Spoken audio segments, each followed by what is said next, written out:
Hello, good evening friends. Afternoon TET 6/01/2026, not 6/5, sorry, 5/1/2026 afternoon sessions question. తెలుగులో ఒక పద్యం ఇచ్చారు, నెక్స్ట్ ఒక గద్యం ఇచ్చారు. హరి నానార్థం కానిది ఏది? ఈ క్రింది వాటిలో అద్భుత శక్తి యొక్క సమాసం ఏంటి? అండ్ వాడి కత్తి తీసుకురండి అలంకారానికి సంబంధించిన ఒక క్వశ్చను. అక్కడక్కడ ఏ సంధి? అండ్ మిత్తి ప్రకృతి ఏంటి? అండ్ పావని నానార్థం కానిది కాకతీయ పత్రిక నడిపింది ఎవరు? అండ్ నెక్స్ట్ వన్, నగర గీతం ఏ ప్రక్రియ? శ్రవణ బోధనాపకరణాల గురించి ఒక క్వశ్చను. ఓష్యాలు ఏవి? అండ్ స్మృతి కిరణాంకం ఎవరి రచన? అండ్ దేనువు ఉత్పత్తి అర్థం. ప్రజ్ఞా పరీక్షలుకి సంబంధించిన ఒక క్వశ్చను. జెడ్పీడి వైగాట్స్కి సంబంధించిన ఒక క్వశ్చను. పరిశీలన పద్ధతి పియాజీ సంజ్ఞాత్మక వికాసం నుంచి ఒక క్వశ్చన్. సో పియాజీది ఆల్మోస్ట్ అన్నిట్లలో అడుగుతారు. నెక్స్ట్ పెరుగుదల వికాసానికి సంబంధించిన ఒక క్వశ్చను. ఆర్టీఈ 2009. సో ప్రతి పేపర్లో ఆర్టీఈ 2009 ఉన్నది. పరిధి కానీ అధ్యయన పద్ధతి గురించి ఒక క్వశ్చను. పెంపక శైలి గురించి, అదే మామూలుగా పెంపక శైలి ఉంటుంది కదా నిరంతర, అటువంటిది. అండ్ ఆవిష్కరణ సిద్ధాంతానికి సంబంధించిన ఒక క్వశ్చను. అధ్యయన పద్ధతి ఒక క్వశ్చను. సో ఇంగ్లీష్లో article, active voice, passive voice, question tag and degree of comparison.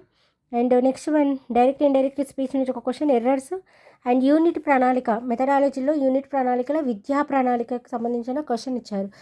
సోషల్కి సంబంధించిన క్వశ్చన్లు ఏంటి నాకు సోషల్కి సంబంధించిన ఒక 2-3 మాత్రమే దొరికాయి.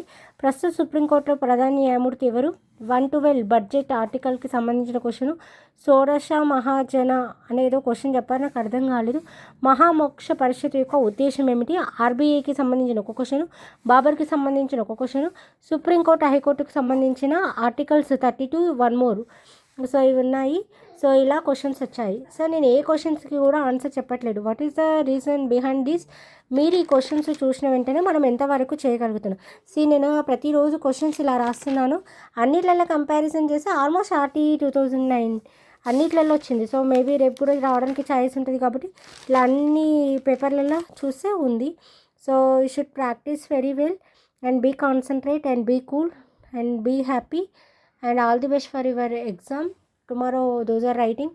సో ఏంటి అని అంటే ఏం చేయండి అంటే ఆన్సర్స్ చూడకండి, ఫస్ట్ క్వశ్చన్స్ చూడండి. క్వశ్చన్ చూసిన ఇప్పుడు మిథ్య అనే ప్రకృతి ఉంది.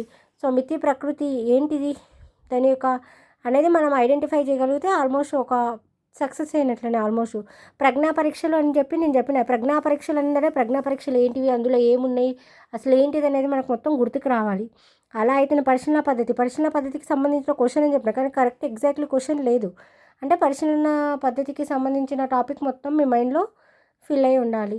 సో క్వశ్చన్ ట్యాగ్లో క్వశ్చన్ ఏదో కూడా తెలియదు. సో క్వశ్చన్ ట్యాగ్కి సంబంధించిన మొత్తం కూడా మనము ఎలాంటి క్వశ్చన్ ఇచ్చినా నేర్చుకోవాలి. ఇప్పుడు పెంపక శైలిలో రకాలు ఉంటాయి. ఎటువంటి పెంపక శైలి ఇచ్చారో మనకు తెలియదు. అప్లికేషన్ మెథడ్లో ఇచ్చారు కాబట్టి కాన్సెప్ట్ ఓరియంటెడ్గా you should learn. Okay, and please subscribe, share and like and comment. Thank you so much.